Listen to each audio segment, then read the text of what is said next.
Hey, everybody, if there is an everybody, welcome. I'm not even sure what to welcome you guys to because this is kind of a whole new thing for me. I've done AMAs before, I've done podcasts before. We're trying something a little bit differently. This kind of sprung from a book club I'm in. And one of the books we read previously was Endurance by Albert Lansing, who died like 100 years ago. So I wasn't able to have the author on for that.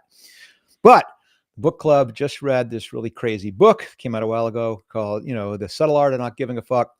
And we go, maybe we can get the author of that book on. And lo and behold, he said yes. So I have the privilege of welcoming Mark Manson, author of that book, plus 3 other books. We'll talk about that in a moment. Mark, welcome. Glad to have you on the whatever this is. Thank you. Glad to be on whatever this is.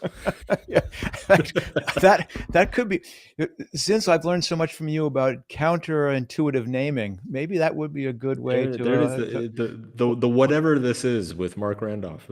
I love it. There you go. We've made progress already. Anyway, listen, I'll start right. Oh, first, before I even get into the questions, to anybody who's listening right now or watching, this is going to be an AMA. Mark and I are going to shoot the shit for about half an hour. Then we're going to open it up to your questions. So if you do have questions for Mark, either based on something you've read of his or something that comes up in the next little bit, or you're just curious about some other life problem you're having, pop it in the chat. We'll be going through those, finding some of the more interesting nuggets, and hopefully have time to throw a few of them at Mark and see what he has to say. But anyway, Mark, the reason I was kind of looking forward to this is, and I will confess, until recently, I had not read The Subtle Art of Not Giving a Fuck. I haven't read Everything is Fucked. Haven't read the Will Smith book. And I'm sure as hell not going to admit to having read your, Models or How to Pick Up Women book. Since at the time I was happily married and had to read it under the covers of the flashlight. So we're going to pretend that never happened. But it was really interesting that I kind of realized that you are one of those guys who basically has done so many of the same things that I've done, and fuck you, done them so much better. I mean, you have your book crushed my book. Your podcast does better than my podcast. Your blog does better than my blog. So it's always my chance to learn from someone. One more story, and then I'll actually ask you something. And it's the influence that you've had on my life. So my book came out in 2019, and we went through this big thing about what to name the book. And I swear to God, the publishers are having this inane conversation about, it's really hot right now is books with swearing in the title. Oh no. Yeah. And they're going, I'm so sorry. We should call it That Will Never Fucking Work, or This Shit Won't Work. I swear to God, they're having this discussion. And all because of the influence that you had. Oh. So thank you very much for shaping the trajectory of my life. Thank you for not putting fuck in your title, because it would be one of like 25 other books that did around that year. So you made the right move. So I don't want to spend too much time dwelling on the book until maybe a bit later we'll talk about it.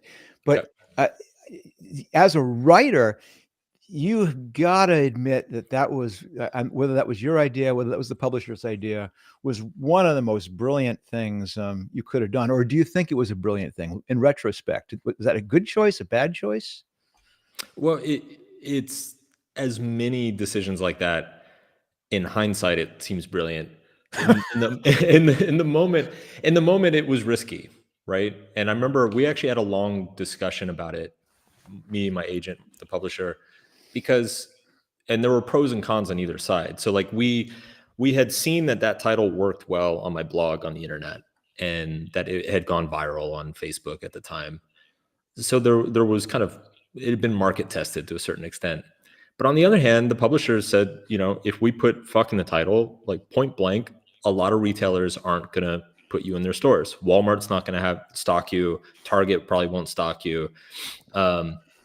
And that's a significant amount of retail. But at the time, most of my audience was online, and we decided to just kind of lean into the audience that we knew, and hope that we could kind of change the cultural landscape a little bit. And it ended up paying off huge, because it ended up being a very distinguishing and unique thing about me and about the book, and generated a lot of buzz and got a lot of attention. So What was your original working title? It was something about the non self-help book or something like that? when I started writing it, I wrote it with the concept in my mind was I wanted to write a negative self-help, or a self-help about negativity. We had a few other titles we talked about. One was happiness is overrated. There were a couple others that happiness was really big at the time. And so there were a couple titles that kind of revolved around that. I'm really glad we didn't go that direction, because happiness isn't not trendy anymore. But so it's, I don't know, like naming things is tough. Like you really, you have to, it's hard to know what's just a fad and what's actually going to stick, Yeah, and the thing is, like you said, what's great for a launch is not always what's great as you get deep into it, and then things come back, and then the word which sounded so funky all of a sudden sounds natural. Like everyone goes Netflix, they're an amazing name, but when you start, it's like that's porny, and it's it, it just you just can't tell until all of a sudden they take on this life of their own. But let's talk about writing for a second, because this isn't like all of a sudden you decided I'm going to write a book. You had been writing for years and since what you were almost just right after you turned 20, I think, like that. Has that always been a way for you to express yourself? Where'd that come from? Well, what's funny is I did write all the time, but I wasn't aware of it. Like I was that guy. I tell people, like, my writing career started. I don't know if you remember back in the old days of like bulletin boards and Usenet and things like that. Like there was always a guy on the forum who would disagree with you and then like write like a 4-page dissertation with Yeah. like all of the reasons that you're wrong about something. I was that guy. Like that was my idea of like a fun Friday night, was being that guy on a message board who just hit people over the head with dissertations about inane topics. So, but in my head, it was like, I never really liked writing at school. So in my head, it didn't compute that I was a writer. It really wasn't until I started blogging and realizing how much I loved it and how much of a knack I had for it, that it even occurred to me that, like, oh wait, this could be a career. I could actually make something out of this. But the thing is, first of all, the internet must have completely gone, oh my God, this is the coolest thing, that I can all of a sudden be in these arguments with people all over the world about all kinds of bizarre topics, like kid in a candy store kind of thing. Yeah. Did your style was a little bit irreverent. I mean, I went back and looked at some really old stuff. It's kind of irreverent. I guess another thing you must have gotten out of that was this belief, this realization that, wow, people like being, they don't need to be talked to in the way that a lot of writers think you need to talk to people.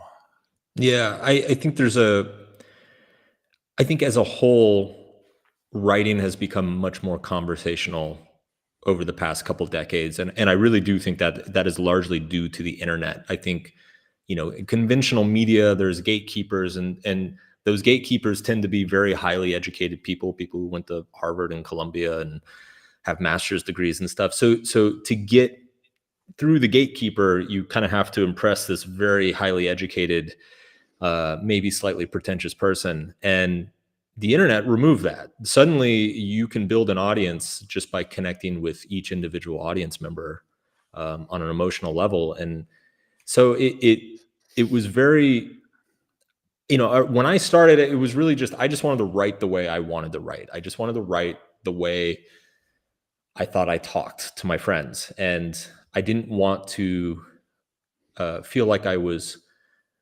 censoring myself or constricting myself in any creative way. And it just so happened it turns out that there was like millions of people that's what they wanted to read. They wanted to read a guy who wrote as if we're sitting in a restaurant talking over some beers about a life problem or something. So it worked out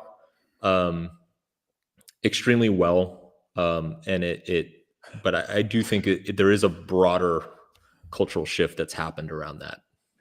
Yeah, and in some ways, you were one of the, maybe Hunter S. Thompson was the pioneer for that.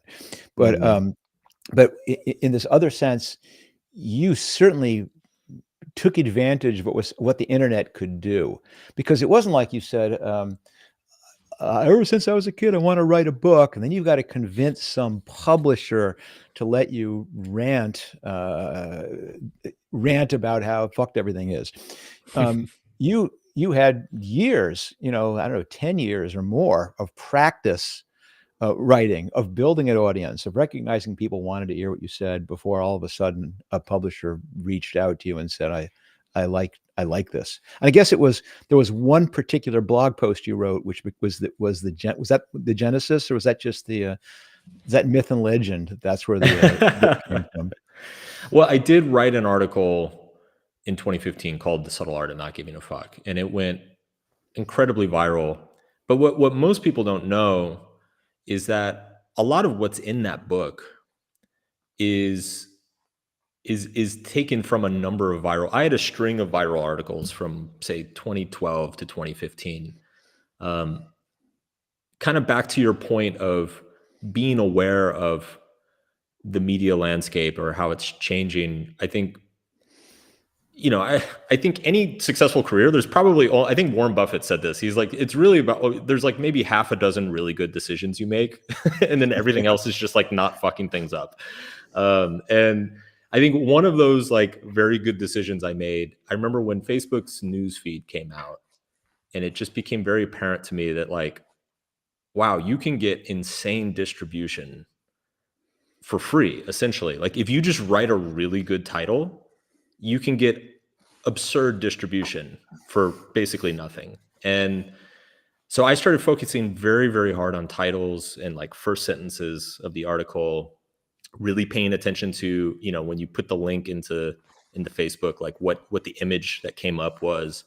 And I think I was one of the first people to do that. And so I had this string of articles that went viral over the course of a few years. And so when I wrote Subtle Art, I basically just I kind of had the luxury of taking my greatest hits and putting them into the book. So it's like, it's like, all right, well, this one got 500,000 shares. So like, let's put that in chapter 3. And well, this idea did really well, or people love that story.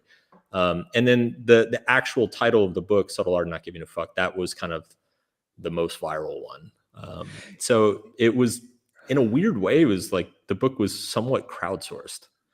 It's such an interesting dynamic, because I think a lot of people don't realize that's how it works, where you have to test a lot of stuff before you put it out. That maybe if you're Stephen King or something like that, and you're in some cabin in Maine and it's just all pouring out of you. But I think for most of us, we're constantly testing things. I know you do a lot of public speaking. You're constantly testing things when you're doing that. It's like in way back when I was a direct marketing guy, and we used to do those 30-minute advertorial TV things. Mm-hmm. And the way you develop those is you go to a mall and you set up one of those little booths, and you sell the Popeil pocket fisherman, or you sell the Ginzu knives, and you do it 1,000 times until you begin to realize what are the hooks, what resonates, and then you just combine it all into 30 minutes. And in keynote speaking, I think it's the same thing, where you're I've probably, if I strung together everything I'd ever said on a stage, it's probably 3 hours worth. And just over 10 years of doing it and getting good at it, you realize as a comedian who would say, what's the tight 10, or whatever they say. Yeah. And you must see that echoing in all kinds of stuff you're doing, where you're developing things little by little and seeing what goes viral, resonates, and then bringing it forward. Or do you now have a different methodology for this stuff? Well, things are very different now because, I mean, just the landscape, the geography of online media is just so different today. But the core, the principle is the same, right? Which is you come up with a bunch of rough concepts for content. Maybe these days the way it looks like is like, okay, let me test this idea in a tweet, or let me test it. Let's Yeah. do an Instagram frame and see how much it gets shared. And then if it gets traction, then it's like, okay, well, now maybe we turn it into a newsletter, or we turn it into a YouTube video. And then if that gets a ton of traction, then it's like, okay, well, maybe we use that as part of a book or a movie or something larger. So I'm got to be careful about boring the shit out of everybody who's like going, oh, these two guys talking about writing, and where's the good stuff happen? So I just want to jump back one more thing about writing. I mean, your first book is certainly not very similar to your second and third book, I would guess. Models, Yep. kind of about your life as a pickup artist, hanging out with Strauss and kind of living the life as a whole bunch of adolescent males would probably believe. But I've got to believe that's informed your worldview a lot, is having gone through that period, and kind of come out safely on the other side. Was that a Sure. formative thing? Was that a part of your life where you go, oh, that was a dead end and I came back from it? I think all the above.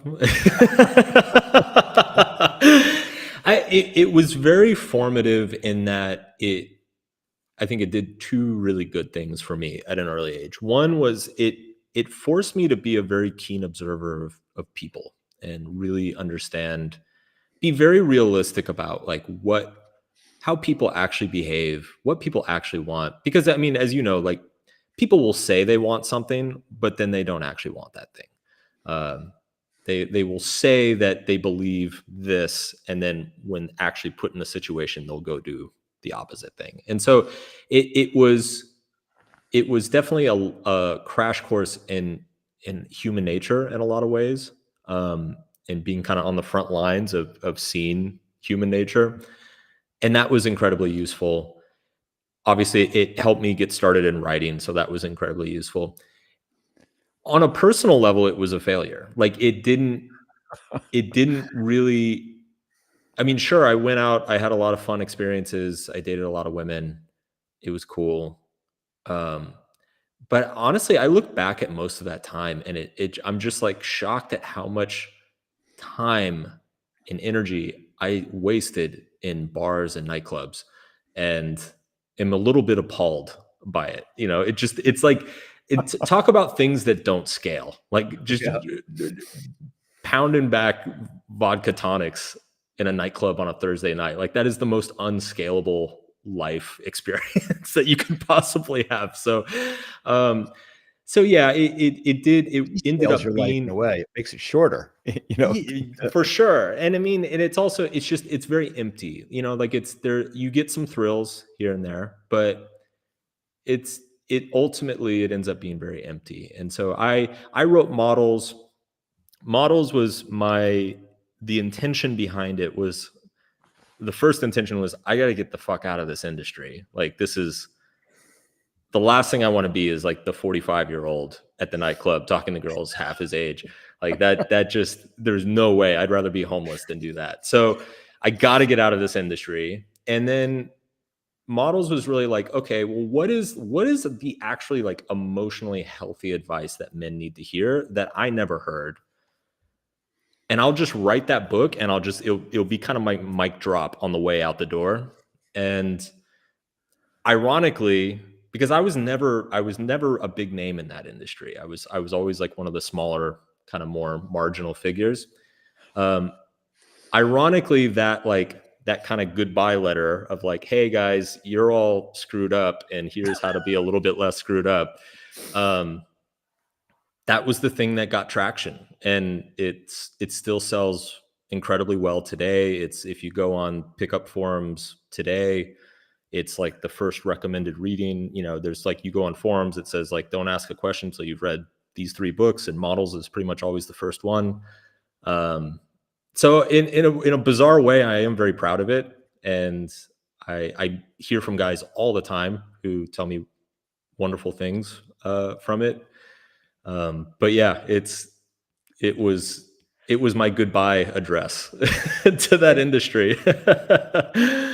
And yet one more of these reinforcements you must have been getting that said being honest, Mm. saying the thing that people are scared to say or they don't wanna say, or telling the truth, Yes. amazingly enough, is not ostracizing, but it's so refreshing that it draws people to the message. It just Ab- Absolutely. And there is a through line there, which I think you just caught, which is I realized in that industry that it's very, very important.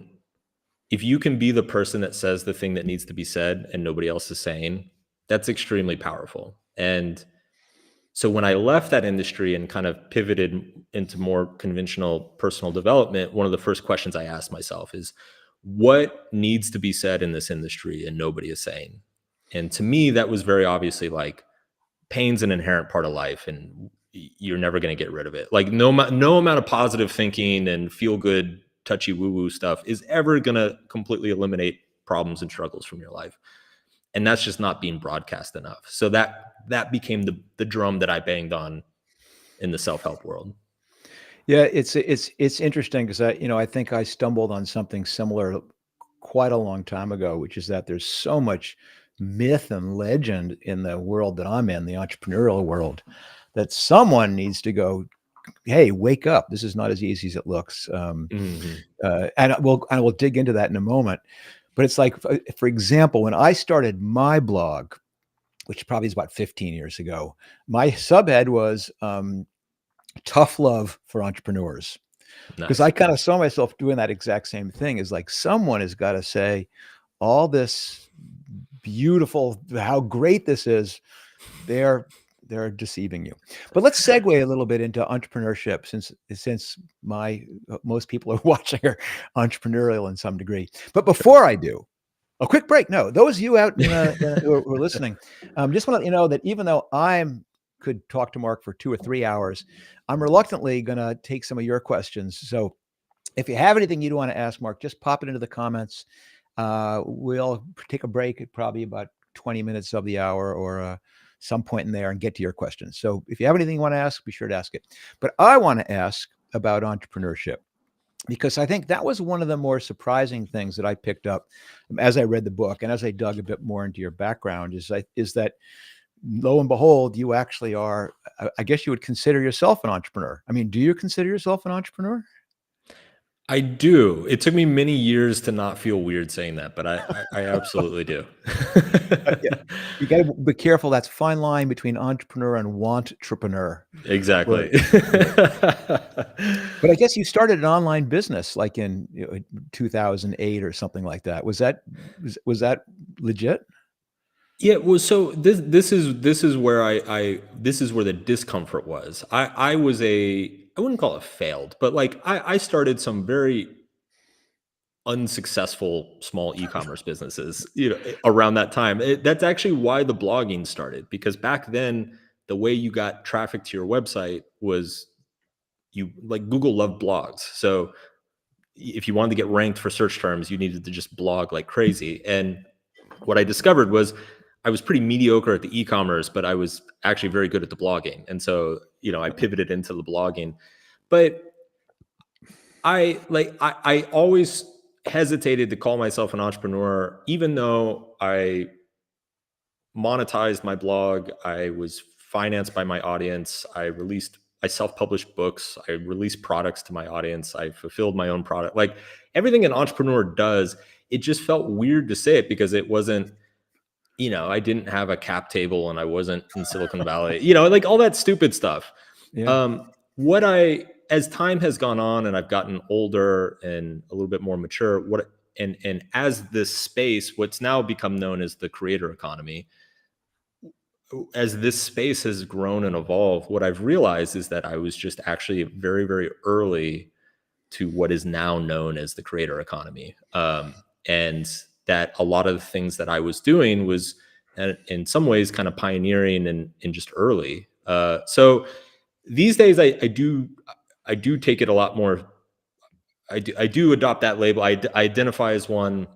I see myself less as an author, and more as like almost now this feels weird to You can say it. It's especially okay. especially in front of you. It's like a media company, because it's like, I mean, I've got a team of 12 people. We post 3 to 5 pieces of content every single day. We do video, audio, and written content. We have millions of audience members. So it is, by any definition of the term, it is a media company, but um, it's still so early and new and strange that it feels weird to say that. So No, listen, perhaps the thing that makes you unlike an entrepreneur is you're actually making money at it. So well, that too.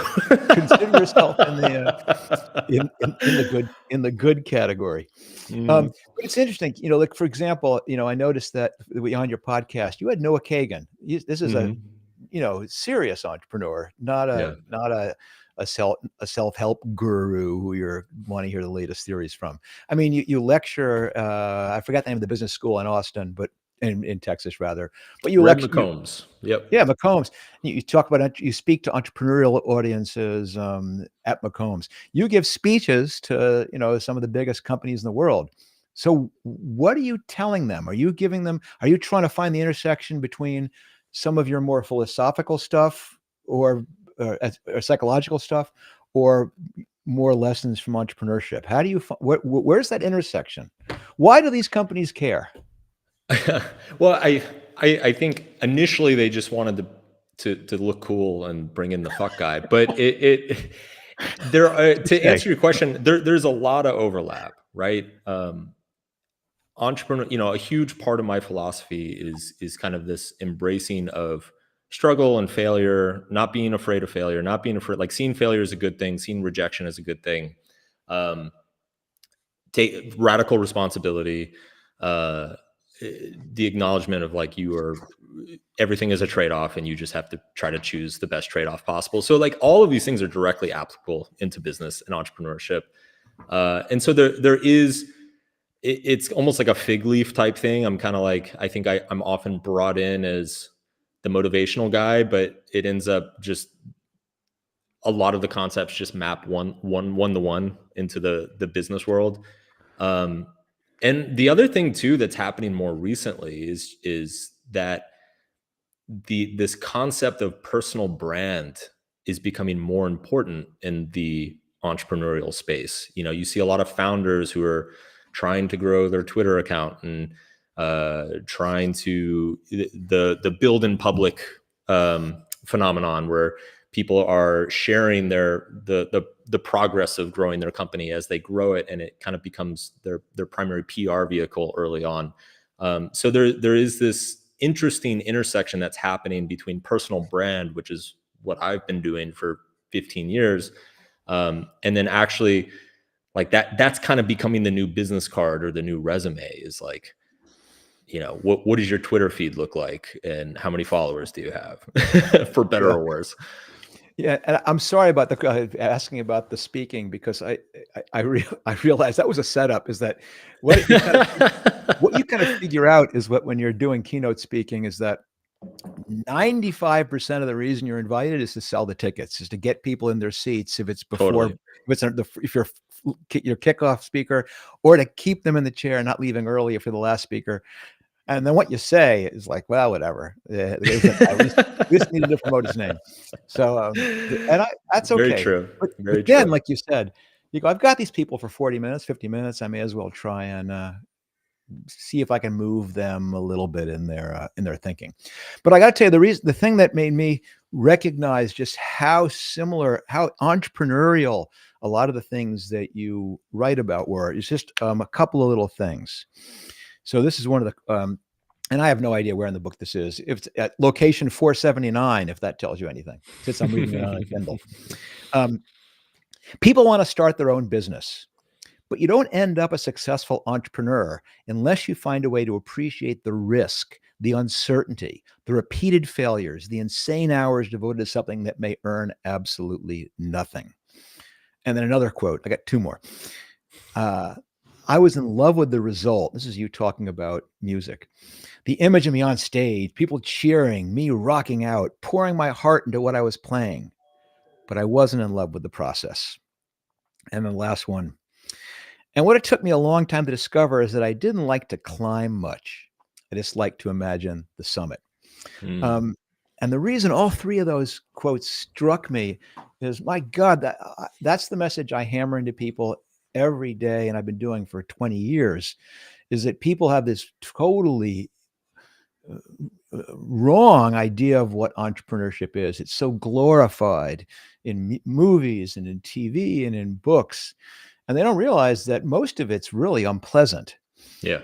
And if you are purely doing it because you dream about this outcome, the Noah Kagan exits or the, Mark Zuckerberg or Jeff Bezos, you are so to be so disappointed, because that's not what you don't spend your day going there and watching the rocket launch. You spend your day struggling with stupid shit all day, trying to get yourself to that point. It's Well, such a great message to go, you got to fall in love with the stuff that sucks.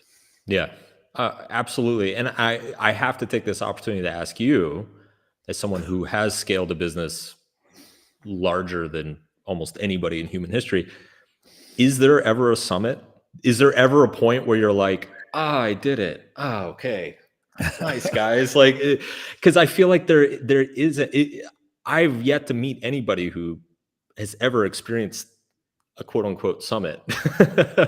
No, you're absolutely right. And there is no summit. And there's no summit for two different reasons. The first one is that what you always think is the summit is a false summit. Like Yeah. at Netflix, when we started, you go, gosh, if we could just be in the top sales, that it would make us the top 10 biggest video store. Oh my God, we'd have made it. And then you scramble up to that and you go, oh shit, look how much further we have to go. And then you go, okay, we want to be the second biggest, as big as the second biggest chain. And you scramble up for a few years, and then you go, oh, did it. And you look up, and Blockbuster is like 100 times bigger than you. And then you finally take down Blockbuster, and you look up and you go, fuck, now we're competing with Disney. And and now Amazon. It never stops. Which is why, if you set your goal, the thing that if you've pinned your happiness on the summit, you're You're in never trouble. satisfied. Yeah. I do a lot of climbing, that's why I resonated with that one climbing comment. There's a guy named Mo Anton who wrote a book, and he calls it "Feeding the Rat," because he goes, he had a day job. He goes, I worked, and all of a sudden that rat was in me, and it was like I could feel it gnawing at my insides, and it was getting louder and louder. And he was saying, I've got to get up and climb. I've got to do something hard. And then you do something and you almost die, and you make this summit, and the rat is like fat and happy. But then a couple of weeks later, you hear the rat scratching again, and you spend your whole life feeding the rat. And I've always think that's an entrepreneur. You got to feed the rat. Yeah. The other thing, great thing, well, but I'm kind of doing this reverse interview. I'm just telling you all the shit that I thought I liked that you said, is that Tell me more. this whole idea of climbing is such a great metaphor for this stuff, because you've got to find the enjoyment in the act of the climb. That's got to be the stuff, because the summit's always going to be dissatisfying.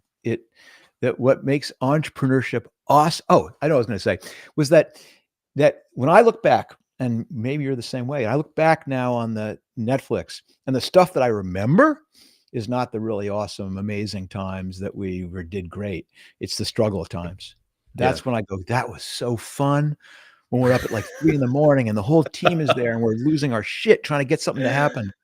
You go, God, I was so alive. That was such a cool thing. I definitely relate to that. It's funny how many people ask me, they're like, what did it feel like when you were number one on the New York Times? And I'm like, I got a text from my editor. Like, that was kind of it. Like, there was nothing really exciting, but like, I can tell you about the writing process. Like the amount of times I crawled under my desk and wanted to cry. That's what I remember. and that's what you appreciate. That's what you kind of look back almost fondly on. You go, God, that was so cool. Yeah. It's really tough. All right. I've got to ask a couple of things about the book, just because at least some of the people who are listening today are in the book club. Sure. It's a self-help book, or at least, it's a self-help book. Yep. And To what degree do you believe in do what I say, not what I do? There must be a huge amount of pressure that people put on you to nail it, to do it perfectly, or to call you out when they see you doing. Oh, look at him! He's giving a fuck. Yeah. Uh, Oh, yeah. If I could have a dollar for every time somebody said that to me, it's funny because, I mean, it is technically self help. Um, One of the things, when I started writing in this space, I started feeling that pressure pretty immediately, and I realized that for my own sanity, it was, and for the benefit of my readers and audience members, it was really important to just be upfront of like, I'm not telling you these things because I have it all figured out. I'm telling you these things because I'm screwed up too. Like, like this is stuff. Like this is I'm kind of just emptying my dirty laundry out, and for your benefit. And I've tried to hold on to that. Every once in a while, I will get confronted by the audience, saying, "Well, you said this and you did this," and I'm like, "Yeah, dude, I fuck up. I fuck up all the time. Like I'm trying to take my own advice. That's why I write the book." So it's it is a constant battle to kind of hold that space. I think it's natural when people love a book or a piece of advice or just any sort of public figure. It's human nature to start putting people on pedestals, and I actively fight to stay off pedestals. And I think at times that might harm my sales or conversions, but I just think for like long-term sustainability of both for myself and for the audience, it's really important. yeah, I think if I have to pick the single most important thing of the people who I respect, it's humbleness. Mhm. It's this recognition, it's the truth that we're all flawed in some way, and that we're not like, and especially in entrepreneurship, and probably actually in editorial aspects too. There's this feeling that somehow, that Steve Jobs and these guys are all Superman, or that I'm Superman, that have some mythical powers far beyond those of mortal men. That and it's just not true.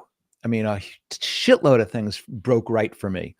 Yeah. Um, I do have a lot of things I've learned about how to optimize for things breaking well and how to protect myself because things break the other way.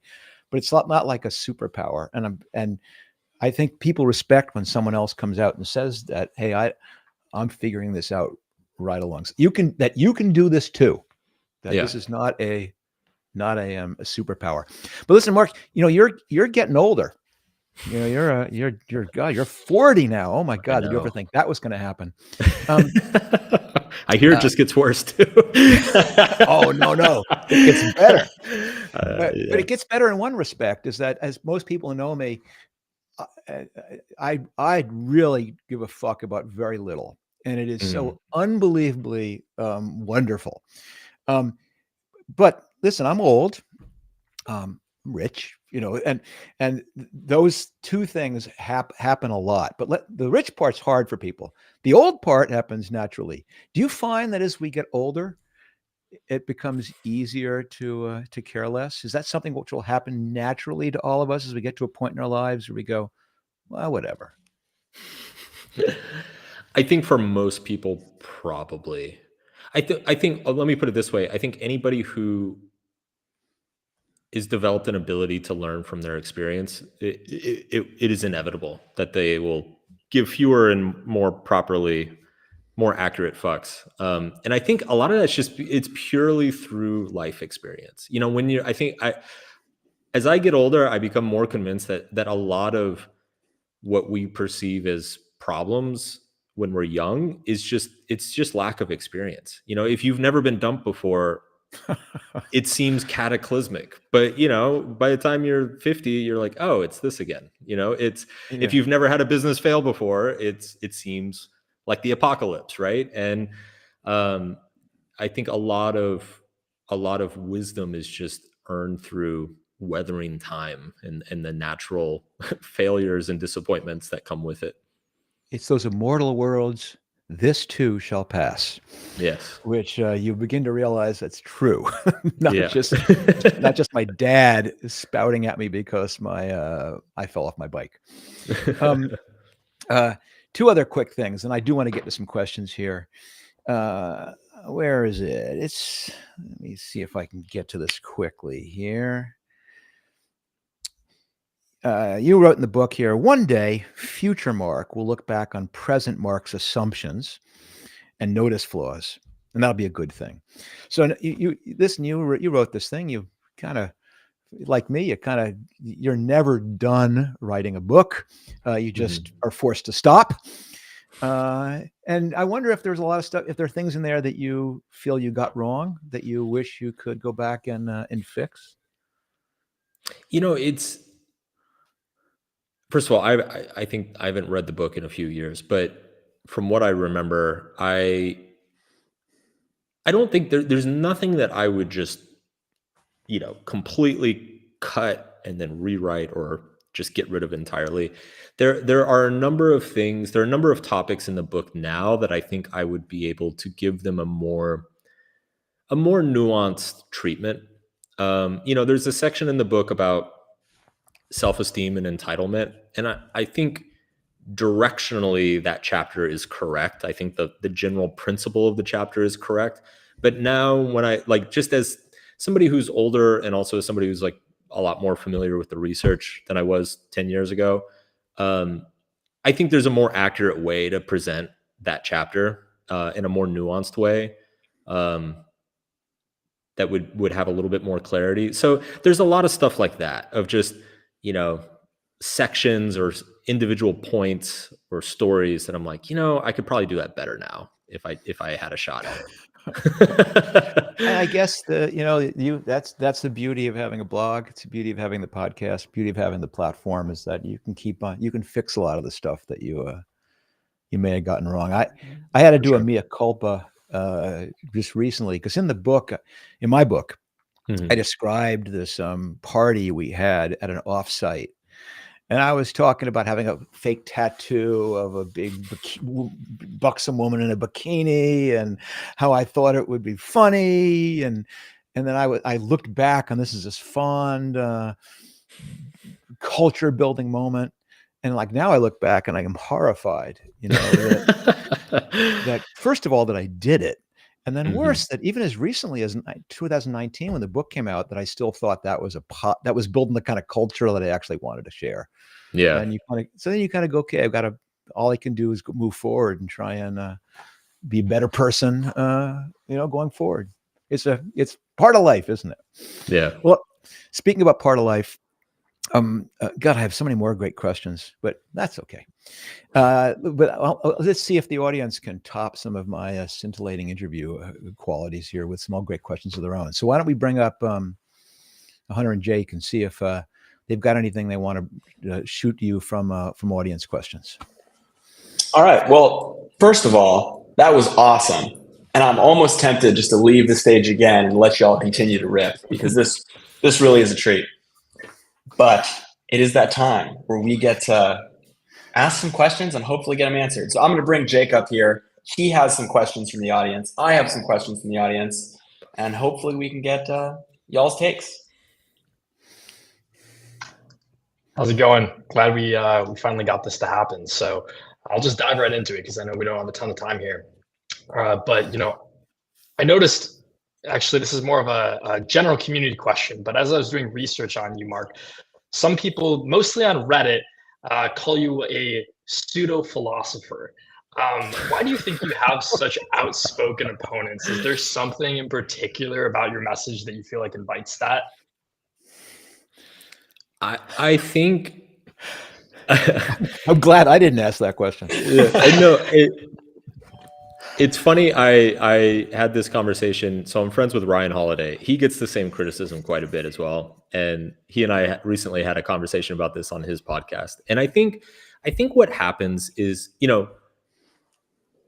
people like Ryan and I, we're not coming up with any of this stuff ourselves. Like, obviously, I didn't invent the concepts in my book, They're thousands of years old. They come from Buddhism and Stoicism and the Greeks and the Romans and ancient religions. It's what we're doing is we're repackaging classic wisdom.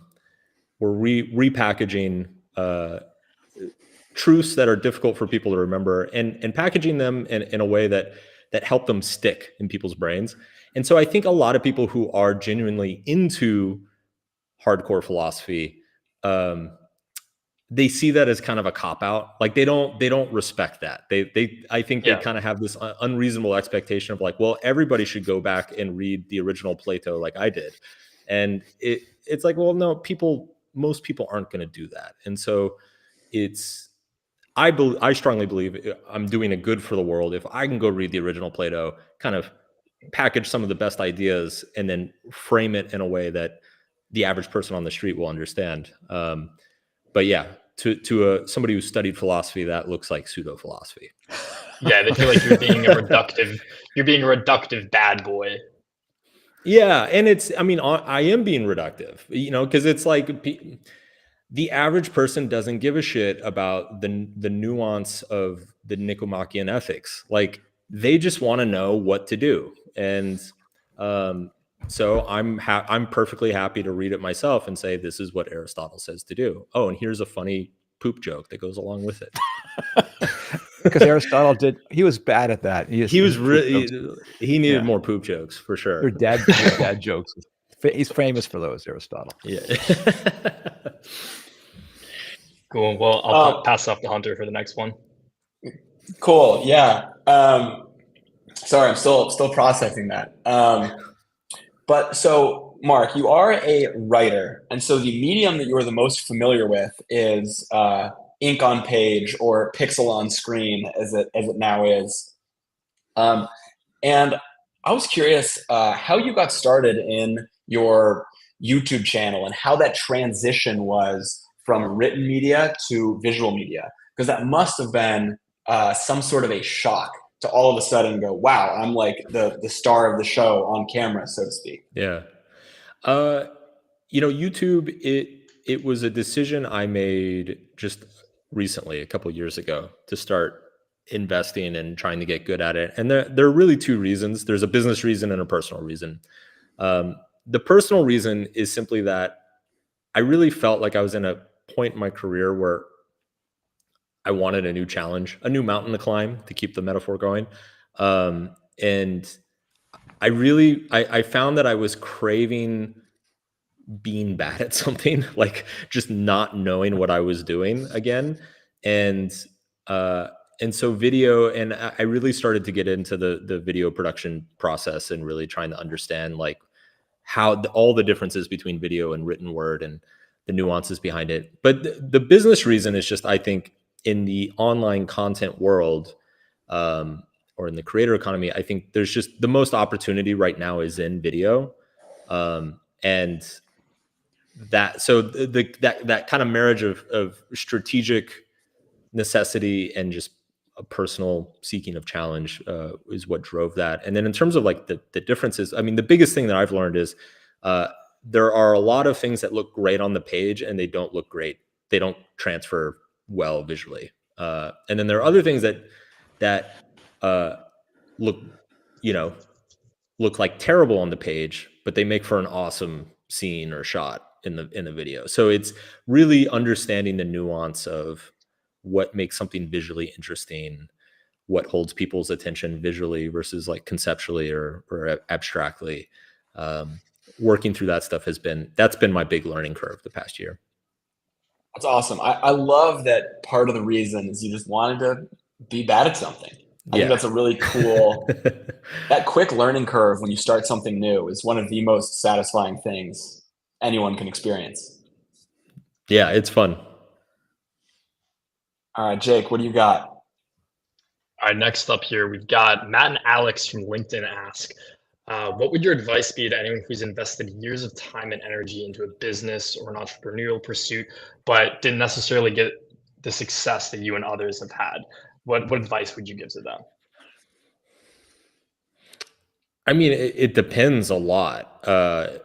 It depends. First of all, like, what's the definition of success here, right? Like, is did you not hit like some obscene valuation that you were hoping for, or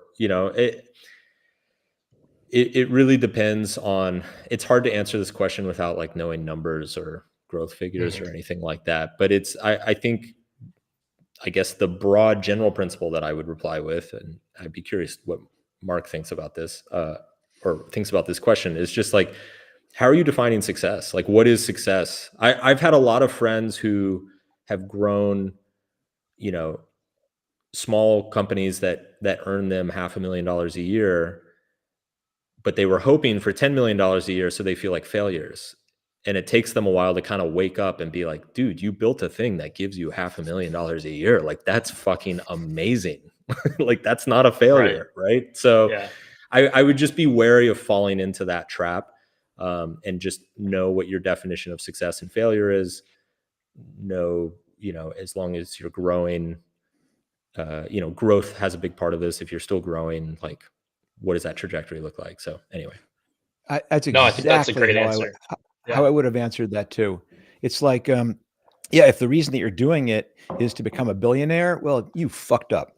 You terrible. But listen, if the reason you did is because you love the process of figuring shit out, of learning a new skill, well, you are as big as a success as any of these people are. In fact, the people who are figured something out and the business is in a well-worn groove, and their job description is don't fuck it up, they're not very successful, because they're doing something which is boring. They're already looking around other places. They're saying it's time for me to leave this company. It's entirely that. When Mark, it was interesting in the book, you used the example of Ringo Starr versus Pete Best. That's a great example, of like, be careful how you externally judge success. It's a very, very individual thing, and be really, really careful why you do something and what you want to get out of it. And for me, that my success was never about the economics. I just love building shit, and I've got to spend my whole life doing that. Yeah, it's like your point about near the end of the book about something being enough, right? Is your love life enough? Is your job and career enough? It's like, well, you get to decide that. Like, that's your choice to figure out what's enough for you. And I think a lot of people, they just fall prey into other people's dogma and get on that hedonic treadmill of like, oh, what is success in other people's mind, not my own. Yeah, for sure. Well, Mark, not everyone has read the book. So Gabe from Scottsdale is curious if you have any recommendations for how to encourage others to adopt this way of life if they haven't read the book. Like, if I have friends and family that are bogged down by emotions and totally solvable problems, what do you recommend we would do to help them get into this mindset? I mean, you can gift a copy. Let me put my salesman hat on. You can gift a copy of the book. It's only, $14.99 at Amazon. At a bookseller near you. Yeah, exactly. It's tough. This question is tough because you can't, where I grew up, we had an old saying, which is you can bring a horse to water, but you can't make it drink. And, you can put opportunities for people to change and improve in front of them, but you can't make people take them. And I think that's hard for people to hear and accept, especially when it's somebody you like really love who's struggling or suffering. But yeah, I think the best you can do is just kind of put the opportunity in front of them, give them resources, give them, send them links, send them whatever. But it's up to them to take action on it. Well, this is cool. I think in the interest of time and respecting Mark's time, I'm going to kind of wind us down here. First thing I want to do is first of all, thank Jake and Hunter for bringing up some great questions, for moderating us. Appreciate it. Mark, really huge thank you to you for taking the time out of your morning to sit and stare at a screen for yet another hour. I know that's a sacrifice for all of us. Is there anything that, if people do want to learn more to that last question, if they do want to learn more about you, they want to learn about what you're working on, they want from projects, how do they do that? Best way is to go to the website, sign up for the newsletter. So markmanson.net. I send out an email every Monday. It has all the new stuff that I've I've been working on. I send out 3 pieces of simple advice. It's an email you can read in 2 minutes on your Monday morning, and then I send out links to any podcast, videos, appearances that I've done, anything like that. So that's the best way to keep up with everything. I am everywhere that a person can be online, for better or worse, like every platform. So you probably won't. You don't have to look hard. When I sign an appearance agreement, they have this clause in it: in any form now existing or yet to be known to man, in any place in the universe. They're like that is the definition of the Mark Manson's Yes. visibility and breadth.